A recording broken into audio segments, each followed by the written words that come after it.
exactly the problem exists. Problem might be we have within virtual machine, at the hypervisor level, at the physical network level, or might be at the storage level. What problem can occur that might prevent a VM from accessing its data? So again, from the day one, we're going to talk about these files, vmware.log, provide diagnostics at the VM levels. Host-d.log provide insight into the action performed by the host-d agent running an all ESXi host. And storage related things also we can track from the VM kernel.logs. And also we can use observability.log file. So for storage activity, we can use host level, VM levels. These logs file we can use. So this is the output of your host.d.log. So what kind of information we can track, that depends what kind of problem we are facing. You can see the snapshot was created, and you can also see the virtual machine transitions from one state to the next. So if you see here, task created, create a snapshot for which particular virtual machine. You can see the name of the virtual machines, and VM state create snapshot, and you can see VM state creates snapshot when VM state is off. This kind of information we can track with the date and time. Easily we can short our search.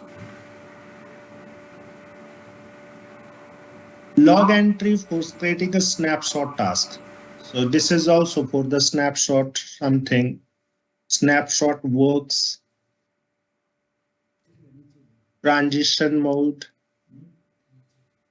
initiated lazy snapshot, VM snapshot, done with the snapshot for this particular virtual machine. So this kind of informations we can track. So when you're going to take a snapshot, let me little bit discuss this thing. So if you have flat.bmdk, generally known as a parent disk,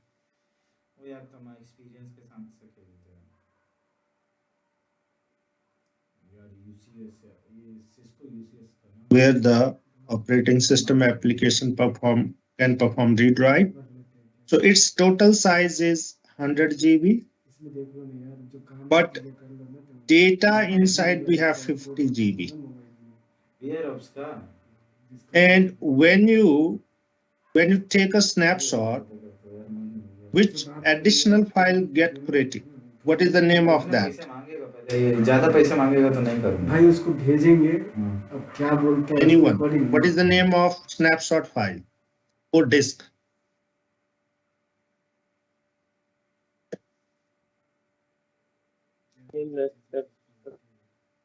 Huh? PMS. PMSN. VMSN delta.vmdk. Yes. So actually it depends whether we are using VMFS version 5 or we are using 6. If it is a 5, delta.vmdk. If it is a VMFS version 6, then esparse.vmdk. So let's consider it is a snapshot 1, delta.vmdk. The initial size for delta.vmdk 16 MB. Never consider snapshot like a backup. It's a blunder. Because if it is a backup, then its size must be at least equivalent to your data. Data we have inside this is 50 GB. So when you take a snapshot, if it is a backup, its size must be 50 GB. But you can see it's just 16 MB. It just keep the pointers information, blocks information. So, and once you take a snapshot, it gives you the read-write access and change this parent disk from read-write to read-only. That means after taking a snapshot, as a user, you're working inside, installing some kind of software. Let's say I install C++ programs. It's take 1 GB, just an example. So its size become 16 MB plus 1 GB. So after taking a snapshot, only your delta or eSparse disk is growing, not flat.bmdk. That's why if virtual machines is powered on, you performing backup on this VM. So backup solution also work with this snapshot technology. So take a snapshot because it know very well ongoing write operation taking place in this delta.bmdk or eSparse.bmdk, which it not going to touch. It going to perform backup on the parent disk, and it is read only. No IOPS right now going on in this. So this way we get more consistency while we taking a backup for the powered on virtual machine. And once backup job get completed, it need to perform the action delete snapshot. So you have a two action, revert and delete. Once you have a snapshot, you can perform revert snapshot or delete snapshot. What does it mean when you use revert action? What does it mean when you use delete action?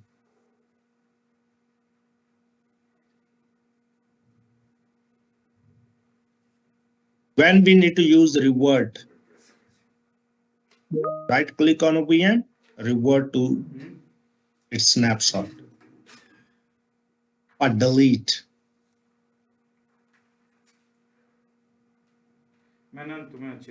Yes, Bismir guys. When we need to use revert action, when we need to use delete action. Revert is when the changes intended did not go properly. We need to go back to the previous state. We go Yes. for revert. If we are happy with the changes we have made, then we will go with the snapshot deletion and consolidation. Correct. You install the program patches. Since that time it creating some problem instability, you want to go back to the previous state, you can perform the revert action. Right click on a VM and revert. So when you click revert, what exactly happened? Existing entire this snapshot file delete and create new empty file. You have only this one, and this is again 16 MB. But you have applied the changes, tested it couple of days to week, no problem. So you want to continuously use these programs, but you do not want snapshot file. Then we can perform the delete action. Delete means commit all the changes to the parent VM. So C++ get written there, block by block, all the data get moved there in a flat.bmdk, and then delete this. So you didn't lost your application, you still have operating system, application, and give you back read-write control. You can have multiple snapshot. How many maximum we can have of any single virtual machine?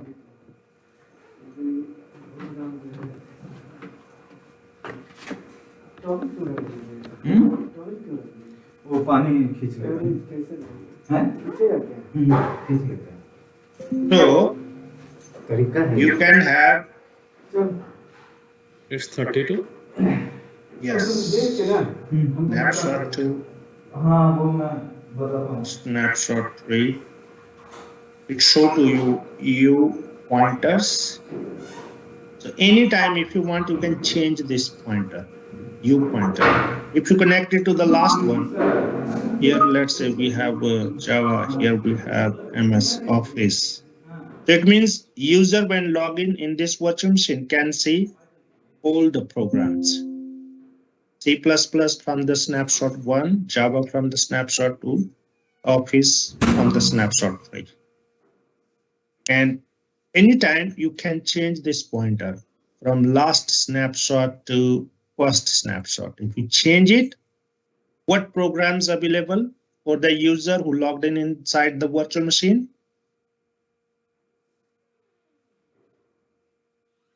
Only C++. If you change the pointer. But Java and Office still there. Anytime you can move the pointer again, maybe to the Java. If you make a pointer here, then C++ Java become available. Or if you change the pointer at the last snapshot, so all the applications are available to use to the user. So snapshot related problems whenever we face. So you can see host.d file also gives you the option whether this snapshot gets successfully done by the hypervisor or not. Commands for monitoring disk space, like if you are comfortable with the Linux, we also use the same commands like dudf in the Linux as well as in the ESXi host for PDF. We can use in the ESXi report disk space use of the file system on the RAM disk. So you can use this file to see all the directory of the your ESXi host, or particular subdirectory under the bare directory or any other directory you want to see, hyphen that directory names.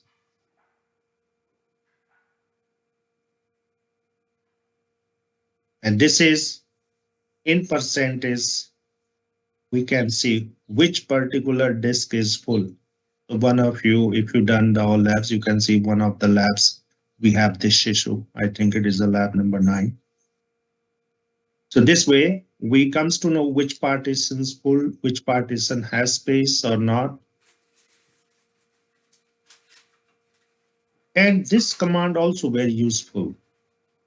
If I say create a flat.vmdk only, without deploying virtual machine, I want to create only flat.vmdk, or I want to convert eager 0 to lazy 0, lazy 0 to eager 0, thick to thin, thin to thick. So we can use vmkfs tools command. So vmkfs tool command is a vSphere command for managing VMFS volume storage device virtual disk also. How we can use, you can take the help. You can perform many storage operations using vmkfs tools command, including flowing operations, create and manage VMFS data store on a physical partitions. So if we have inside the ESXi host, let's say we have a LUN number 5, the capacity, let's say 6 terabyte. So can you create multiple data store from the single one like this? 2 terabyte, 3 terabyte. Can we create multiple data store from the single available LUNs? Is it possible or not? So it is possible, and that is also possible through the commands. If you're using vSphere client, you do not have option to create multiple partitions, multiple data store from the single LUN. But through command line, it is possible. You can see BMFS data store 1, BMFS data store 2, BMFS data store 3 with different capacity. But in the backend, all 3 data store we get from single ones. Multiple virtual disk files that are stored in the VMFS or NFS data stores. We can manage those virtual machine disks through the VMFS tools command. So these commands can be useful during the troubleshooting process. For example, you can check the VM snapshot chain integration. So it will show to you whether the chain of the snapshot broken or we have proper chain. Mean if you have a number of more snapshots. If you have more snapshot, then which snapshot is the parent or which child snapshot. So you can see this is the parent for this one, and this is itself parent for this child, and this is itself parent for this child, and this is the orphan. That's why you can see if you connected here, U pointer is here. And now, what happened if you delete the last snapshot? मैं खाया हूँ, और कौन खाएगा? U pointer is connected to the snapshot 2. And in this case, vSphere admin, you are going to perform delete action on this snapshot. What should happen? What is the output, final output? What do you think?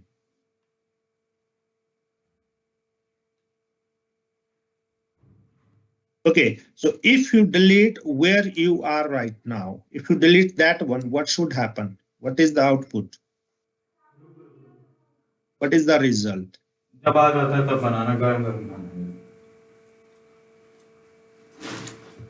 If you delete any snapshot above than the U or U itself, it always merges its data with its parent disk. So suppose U pointer pointing to the snapshot 2 and snapshot 2 you're going to perform delete. What happened? Java get merged in the first snapshot.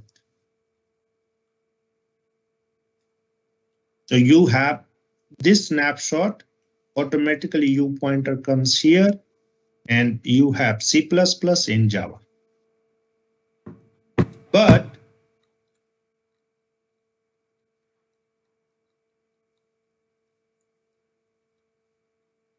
if U pointers on the disk 2 and the last disk, if you're deleting, this is called orphan disk. There is no further more dependency on this disk. This is no more parent for any other. So if you remove this one, you're going to lose snapshot file as well as data inside MS Office. You're going to lose.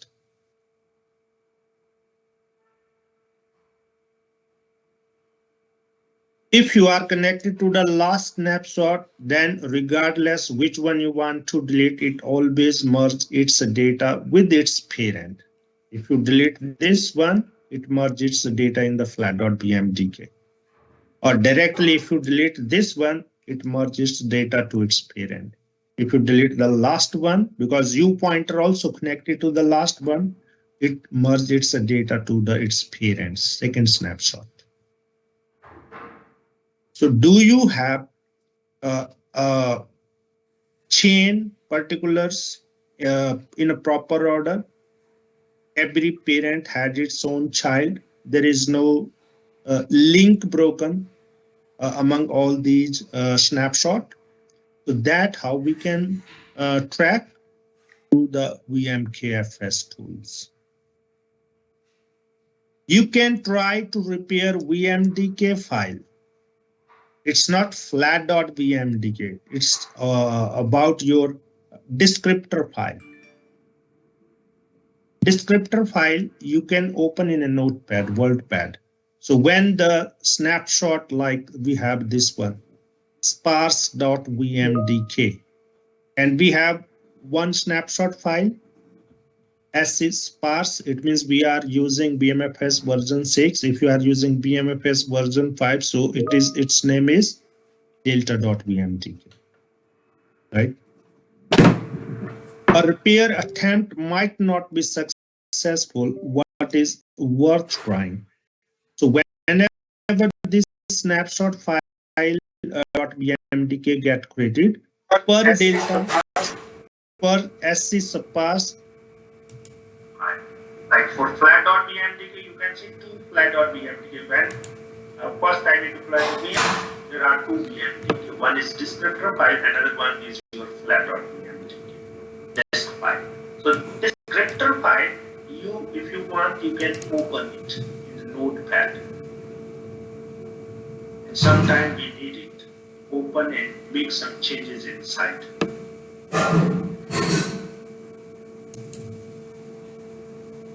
So when we power on any virtual machine in the ESXi host, and this ESXi host where we power on the VM, responsible to lock the virtual machine file.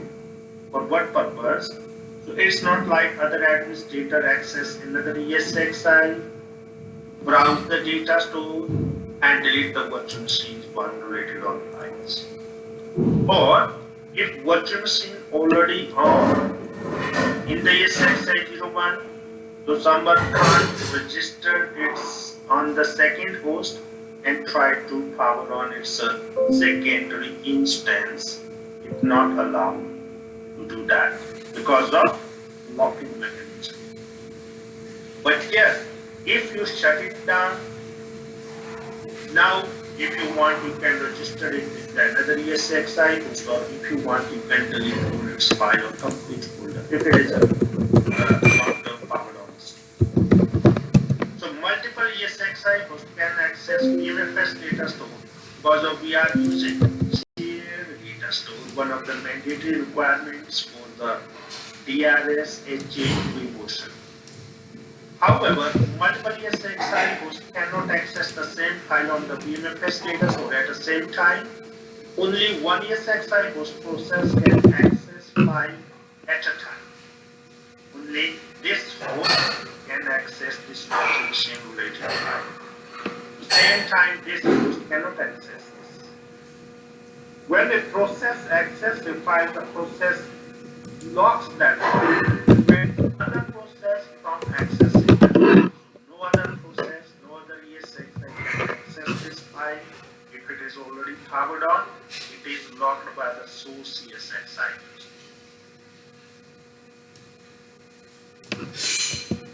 Identify the host that locked them. So for that also we can run this vmkfs commands. Name of the locked VM files. This ESXi command provides the MAC addresses of the ESXi host that is locking the specified virtual machines file. And we can run this one to see the locked virtual machines process. This ESXi provides the MAC address and the IP address of the ESXi host that is locking the virtual machine specified virtual machines file. So by using the commands, it comes to know MAC address and IP address. So we can identify this particular virtual machine locked via which ESXi to the IP through the MAC address.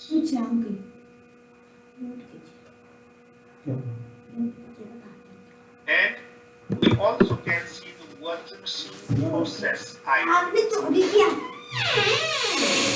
Running this command in the ESXi host, we can see the virtual machines related world ID. And once we know the world ID, you can kill it. You can kill the process which is belongs to that particular virtual machine. For what purpose? Sometimes you can see VMs look like powered on, but when you right click on a VM, all options are grayed out. And you cannot do any action on the VM.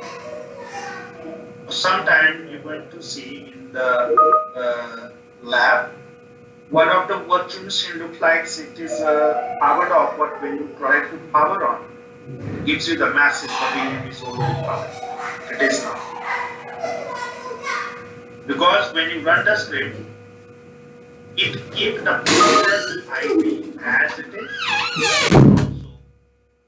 Also, but process ID, process it is locked in the virtual machines, right?